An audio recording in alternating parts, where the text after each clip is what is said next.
नमस्कार। मैं सुनील कुमार आपका स्वागत करता हूं आपके अपने चैनल क्या ऐसा होता है में। दोस्तों, जब हमारे ऊपर कुछ परेशानियां, हमारे घर में कुछ ऐसी कठिनाइयां आती हैं, तो हम उससे मुक्ति के लिए जगह जगह चक्कर काटते हैं। कोई कहीं जाएगा, कोई मंदिर जाएगा, कोई एस्ट्रोलॉजर के पास जाएगा, कोई ब्राह्मण पंडित जी के पास जाएंगे।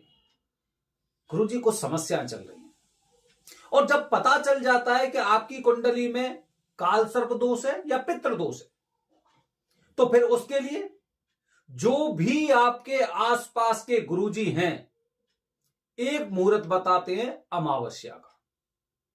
लेकिन जरूरी नहीं कि कुंडली में आपके में पितृ दोष है तभी अमावस्या को पूजा करिए। कुंडली में अगर आपके में काल सर्प दोष भी है, फिर भी आप अमावस्या को पूजा कर सकते हैं, अगर उस दिन अग्निवास हो। वैसे अमावस्या को पूजा उनके लिए भी बेहद जरूरी है जिनका जन्म अमावस्या को हुआ है। लोगों की कुंडली में किसी तरह की कोई समस्या नहीं है, ना काल सर्प दोष है, ना किसी को पितृ दोष दिखाई दे रहा है, लेकिन फिर भी समस्याएं, ऐसा लगता है मेरे पीछे ही भगवान और देवी देवता या जितने भी ग्रह होते हैं सब मेरे पीछे ही पड़े हुए हैं। कुंडली के लग्न चक्र को देखेंगे, उसमें तो कोई दोष ही नहीं है, और अगर दोष भी नहीं है फिर भी काफी लोग तो ये बोल देते हैं कि आप ये वाली पूजा कर लो। ये नहीं देखा कि हो सकता है इस इंसान का जन्म अमावस्या वाले दिन हुआ हो। आप में से न जाने कितने लोग ऐसे होंगे, जैसे ही अमावस्या आती है कुछ ना कुछ संकट आपको पहले से महसूस होने लग जाते हैं कि हमारे साथ कुछ ऐसा होने वाला है, कुछ ऐसी वारदात होने वाली है, कुछ ऐसी घटना होने वाली है, और काफी लोगों के जीवन में होती भी है। जैसे ही अमावस्या आती है किसी को कुछ दौरे टाइप के दिखाई देते हैं, किसी की कुछ ऐसी मानसिक स्थिति एकदम परिवर्तित सी हो जाती है, ऐसा हमने लोगों से सुना है। तो दोस्तों, कुछ अगर ऐसी समस्याएं आपको प्रतीत हो रही हैं, तो अभी 8 तारीख की सोमवती अमावस्या है। ये अमावस्या कुछ ऐसी होती है, सोमवती अमावस्या हो गई, ये कुछ इस तरह की अमावस्या होती है जो अन्य अमावस्याओं से थोड़ी सी अलग होती है। इसी तरह से मई के महीने में दर्श अमावस्या आने वाली है। विशेष रूप से एक वो मुहूर्त जिनका जन्म अमावस्या वाले दिन हुआ है और जो अपने जीवन में कठिनाइयां महसूस कर रहे हैं। तो दोस्तों, अगर आप अपने पितरों को सदगति प्रदान करना चाहते हैं, अपने पितरों का आशीर्वाद लेना चाहते हैं, इससे अच्छा दिन नहीं हो सकता। लेकिन आपको स्थान को भी देखना चाहिए। अगर आप पितृदोष की पूजा करने वाले हैं, तो ध्यान रखिए दोस्तों, 8 तारीख को पितृदोष की पूजा संभव नहीं है। कौन सी पूजा? जिसे नारायण नागवली की विधि बोलते हैं। क्यों? क्योंकि पंचक शुरू होने वाली है। पंचक में कभी भी नारायण नागवली की विधि नहीं करते हैं।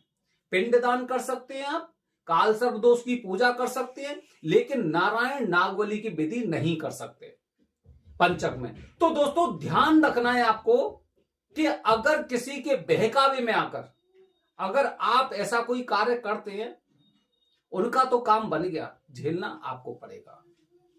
दोस्तों, इसी तरह से कुछ लोगों को मैंने देखा है, वीडियो के माध्यम से ये लोग कैंपेन करते हैं, इस अमावस्या को आप इस तरह से अपने पितरों का आशीर्वाद प्राप्त कर सकते हैं। अगर आप नहीं आ सकते तो हमने यहां पर काफी गुरुजी को आमंत्रित कर रखा है, वो आपके गोत्र के अनुसार पूजा करेंगे, आपके नाम के अनुसार पूजा करेंगे, आपको वीडियो भेज दी जाएगी, इस तरह की चीजें।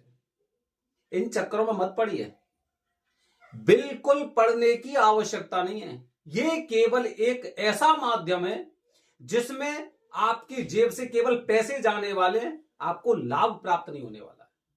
और लाभ प्राप्त होगा तो मात्र उतना होगा जितना कि आप टीवी पर भगवान महाकाल की पूजा देख रहे हैं, या फिर कोई भी पूजा देख रहे हैं, कोई भी आरती देख रहे हैं, किसी भगवान के दर्शन कर रहे हैं, उतना। तो अगर आप ऑनलाइन पूजा के चक्कर में देश में रहने के कारण, देश में रह रहे हैं, भारत देश में रह रहे हैं और ऑनलाइन पूजा करवा रहे हैं, इसका मतलब आप एक समझ सकते हैं, बस यही है कि आप गलत चक्करों में फंस चुके हैं। वो अलग बात है कि आप कहीं देश से बाहर रह रहे हैं, वो एक अलग चीज है कि देश से बाहर रह रहे हैं और हमारे पास कोई ऑप्शन नहीं है। हमेशा ध्यान रखिए, पितृदोष या पितरों का श्राद्ध क्या करेंगे आप ऑनलाइन में? तर्पण करेंगे, पिंडदान करेंगे, कैसे करेंगे? जब तक अपने हाथों से पिंडा नहीं दिया जाता है, जब तक अपने हाथों से तर्पण नहीं किया जाता है, कैसे आपके पितर संतुष्ट होंगे? क्या आपने उन्हें देखा है कि आपकी ऑनलाइन पूजा से वो संतुष्ट हो जाएंगे? ये एक ऐसी चीज है जहां पर लोग अपनी आलस की वजह से ऐसे लोगों को बढ़ावा देते हैं कि जो लोग एक कैंपेन करते हैं, प्रचार करते हैं कि हम आपकी ऑनलाइन पूजा करवा देंगे, बल्कि कोई फायदा नहीं है। ठीक है, अच्छा ये हो गया। तो दोस्तों, अगर आप पितृदोष की पूजा इसी सोमवती अमावस्या को करना चाहते हैं तो आप उसमें मात्र एक दिन की पूजा कर सकते हैं, जिसे त्रिपिंडी श्राद्ध भी बोलते हैं या फिर पितरों का श्राद्ध बोलते हैं। यह पूजा अगर पितृदोष की पूजा होती है तो पितृदोष की पूजा के लिए त्र्यंबकेश्वर या फिर महाकालेश्वर। अगर आप इस तरह का पिंड दान करना चाहते हैं, आप काशी में कर सकते हैं, आप हरिद्वार में कर सकते हैं, आप प्रयागराज में कर सकते हैं, आप ब्रह्मकपाल में कर सकते हैं, आप गया जी में कर सकते हैं, आप उज्जैन में भी कर सकते हैं, त्र्यंबकेश्वर में भी कर सकते हैं। लेकिन पितृदोष की पूजा 2 स्थान सर्वश्रेष्ठ है। इन बातों का आपको ध्यान रखना है। हमें मूर्ख नहीं बनना है, हमें मूर्ख बनने की जरूरत नहीं है। ऑनलाइन पूजा के माध्यम से केवल आपकी जेब से पैसा जाने वाला और कुछ प्राप्त नहीं होने वाला है। इन चक्करों में बिल्कुल पड़ने की आवश्यकता नहीं है। सोमवती अमावस्या बहुत अच्छा मुहूर्त है, आप जाइए, तीर्थ स्थानों पर आपको जाना चाहिए, लेकिन मूर्ख मत बनिए। आप मूर्ख बनेंगे तो सामने वाले का विश्वास और बढ़ेगा, वो 10 लोगों को मूर्ख बनाएगा। जिम्मेदार आप हुए। इन कार्यों में बिल्कुल पड़ने की आपको आवश्यकता नहीं है। दोस्तों, सोमवती अमावस्या एक विशेष मुहूर्त है जिसमें आप पितरों का श्राद्ध कर सकते हैं, पिंड दान कर सकते हैं, पितृदोष की नारायण नागबली की विधि नहीं कर सकते। काल सर्प दोष की पूजा भी कर सकते हैं। काफी लोग कहते हैं कि सूर्य ग्रहण हो रहा है, क्या हम पूजा कर सकते हैं? बिल्कुल कर सकते हैं, क्योंकि भारत में सूर्य ग्रहण दिखाई नहीं देगा। इन बातों का ध्यान रखना है। किसी के झांसे में आने की आवश्यकता नहीं है। मैं अपने हाथ से अगर भगवान को चंदन लगाऊंगा तो सुकून मिलेगा। अगर मेरा नाम लेकर मैं मोबाइल में देख रहा हूं और कोई मेरा नाम लेकर अगर चंदन लगा रहा है, मुझे सुकून महसूस नहीं होगा। यही चल रहा है। आप जाइए, उज्जैन जाइए, लोग पहले से बोलते हैं कि हम भगवान शिव जी का जल अभिषेक आपसे करवाएंगे। लोग एकदम उन पर राजी हो जाते हैं और फिर उसके पश्चात उनके हाथ में लोटा पकड़ाएंगे। लोटा पकड़वाने के पश्चात संकल्प करेंगे, उस लोटे को खुद लेकर महाकाल में जलाभिषेक करके आते हैं। क्या बोला था आपने? आपसे करवाएंगे, और किया किसने? किसी दूसरे इंसान ने। ऐसे चक्करों में बिल्कुल मत फंसिए। किसी को पैसे पहले आपको नहीं देने चाहिए। अगर आपने पैसे दे दिए तो आप बंद जाएंगे। आप 10 जगह लोगों से पूछिए, जहां पर आपको ठीक लग रहा है वहां पर करवाइए, लेकिन विधि विधान से करवाइए। बने रहिए हमारे चैनल के साथ दोस्तों।